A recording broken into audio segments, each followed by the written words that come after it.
5월 12일 오늘의 말씀은 민수기 27장 1절부터 11절까지입니다.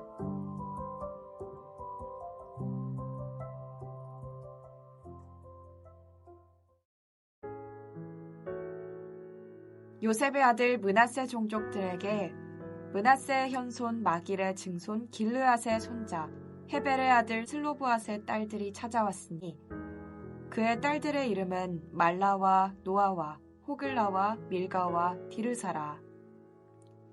그들이 회방문에서 모세와 제사장 엘르앗살과 지휘관들과 온 회중 앞에 서서 이르되 우리 아버지가 광야에서 죽었으나 여호와를 거슬러 모인 고라의 무리에 들지 아니하고 자기 죄로 죽었고 아들이 없나이다. 어찌하여 아들이 없다고 우리 아버지의 이름이 그의 종족 중에서 삭제되리이까. 우리 아버지의 형제 중에서 우리에게 기업을 주소서 하매 모세가 그 사연을 여호와께 아뢰니라. 여호와께서 모세에게 말씀하여 이르시되 슬로브앗의 딸들의 말이 옳으니 너는 반드시 그들의 아버지의 형제 중에서 그들에게 기업을 주어 받게 하되 그들의 아버지의 기업을 그들에게 돌릴지니라. 너는 이스라엘 자손에게 말하여 이르기를 사람이 죽고 아들이 없으면 그의 기업을 그의 딸에게 돌릴 것이요 딸도 없으면 그의 기업을 그의 형제에게 줄 것이요 형제도 없으면 그의 기업을 그의 아버지의 형제에게 줄 것이요 그의 아버지의 형제도 없으면 그의 기업을 가장 가까운 친족에게 주어 받게 할지니라 하고 나 여호와가 너 모세에게 명령한 대로 이스라엘 자손에게 판결의 규례가 되게 할지니라. 민수기 27장 1절에서 11절 말씀을 함께 묵상하겠습니다. 하나님은 이스라엘 백성이 가나안 땅을 차지하면 어떻게 분배해야 하는지를 알려주셨습니다. 분배의 원칙은 인구수가 많은 지파는 넓은 땅을 추첨해서 갖고 인구수가 적은 지파는 작은 땅을 추첨해서 갖는 것입니다. 이렇게 땅을 추첨해서 분배할 수 있는 이유는 그 땅을 하나님께서 선물로 주셨기 때문입니다. 이스라엘 백성이 가나안 땅을 차지하게 된 것은 전적으로 하나님께서 승리하게 해주셨기 때문이죠. 그러니 가나안 땅의 소유주는 하나님이며 이스라엘 백성은 관리인이 되는 것이죠. 그렇기에 관리인인 이스라엘 백성에게 두 가지 의무가 주어집니다. 첫 번째는 자기에게 주어진 땅인 기업을 잘 관리하고 경작해야 할 의무입니다. 두 번째는 다른 형제에게 주어진 땅을 탐내지 말고 더 가지지 말아야 합니다. 혹시라도 형제가 부득이하게 잘못 관리해서 그 땅을 기업으로 받게 되면 50년째 되는 해에는 반드시 그 땅인 기업을 원주인에게 돌려주어야 하지요. 이것이 구약의 땅 사상이고 이 땅의 사상이 무너지면 인간은 탐욕스럽게 변해갑니다. 이 땅을 분배받지 못한 레위인은 48개 성읍으로 흩어져서 백성이 드린 성전세와 제사의 제물로 생계를 유지합니다. 고아와 과부는 이스라엘 백성이 함께 나누어 먹여 살려야 합니다.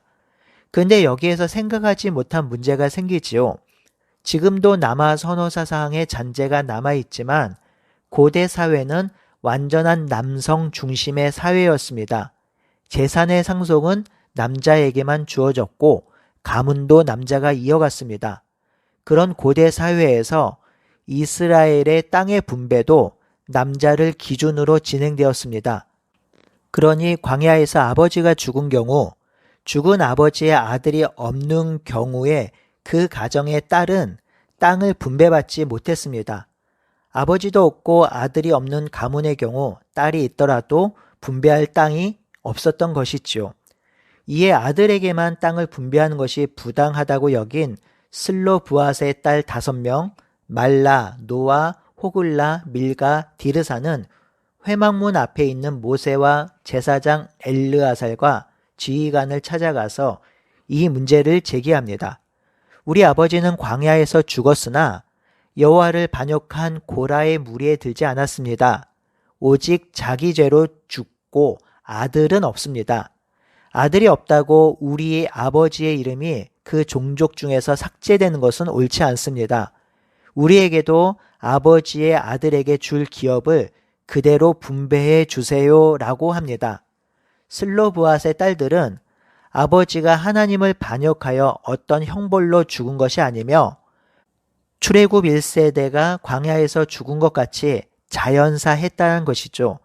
만약 고라 자손처럼 하나님을 반역하여 징계를 받아 죽었다면 땅을 상속받을 수 없지요.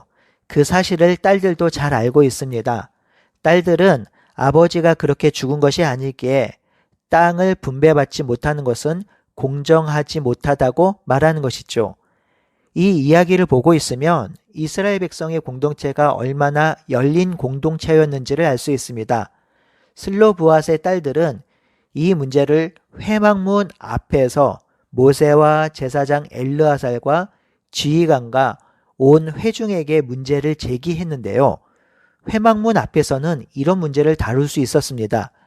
룻기에 보면 성전 앞에서 재판이 이루어지는데요.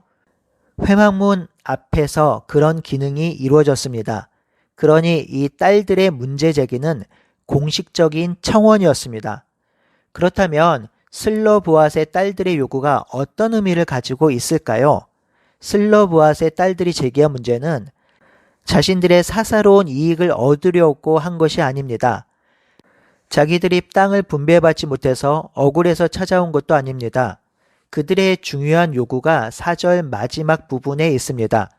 아버지의 형제 중에 줄 기업을 우리에게도 주소서라고 합니다. 무엇을 달라고 하지요? 땅인가요? 땅이긴 한데 정확히 기업을 달라고 합니다.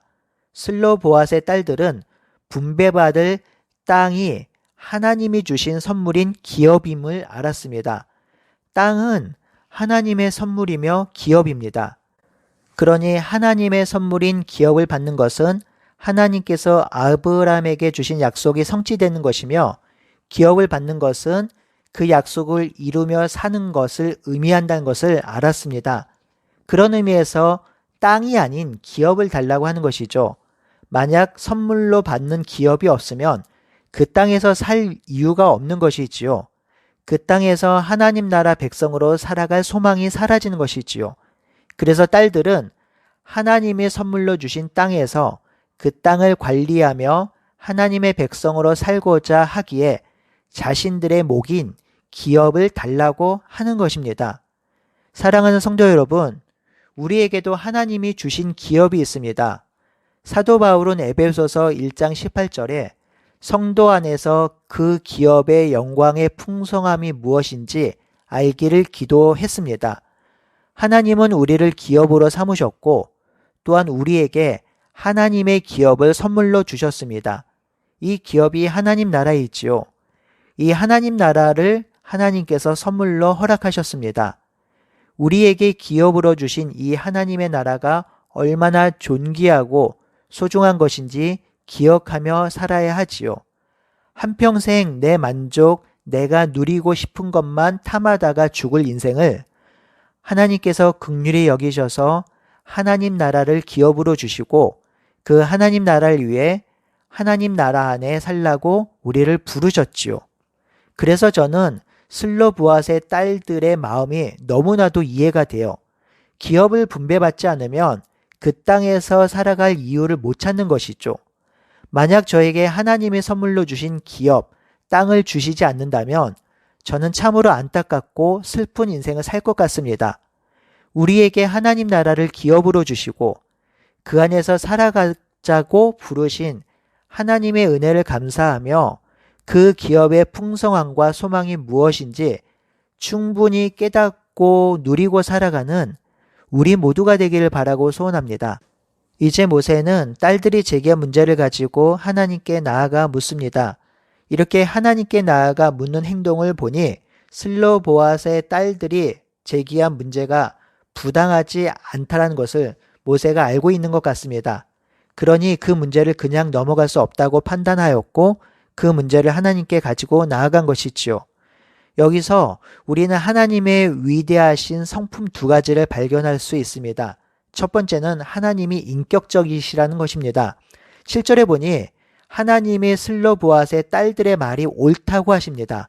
슬로보앗의 딸의 손을 들어주었습니다. 세상에 어떤 신이 이런 신이 있을까요? 우리가 섬기는 하나님은 진실로 인격적이십니다. 우리 하나님은 그의 백성의 소리를 들으십니다. 그의 백성이 탄식할 때, 아파할 때, 슬퍼 목 놓아 울 때 하나님은 그의 백성의 소리를 들으시죠. 이런 분이 우리의 하나님입니다. 그러니 우리 하나님께 나아갑시다. 우리가 우리의 형편을 아뢰고 우리의 마음을 주님께 열어놓을 때 하나님의 진정한 위로와 사랑을 경험하게 될 것입니다. 두 번째로 공의로우신 하나님을 엿볼 수 있습니다. 하나님은 슬로보앗의 딸들의 요구를 들으시고 상속법을 제정해 주십니다. 제정의 내용은 이렇습니다. 첫 번째는 8절입니다. 어떤 사람이 아들이 없이 죽으면 그 땅은 딸이 상속하는 것입니다. 땅에 대한 여성의 상속권을 보장하고 있습니다. 두 번째는 9절에 있는데요. 어떤 사람이 만약 아들도 없이 죽고 딸도 없이 죽으면 그 땅은 형제에게 상속이 됩니다.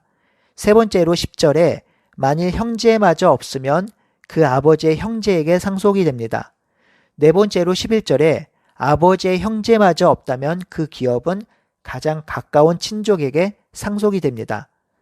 하나님은 이 상속법을 말씀해 주시면서 여자인 슬로보앗의 딸들도 땅을 상속받을 수 있는 길을 열어주셨습니다.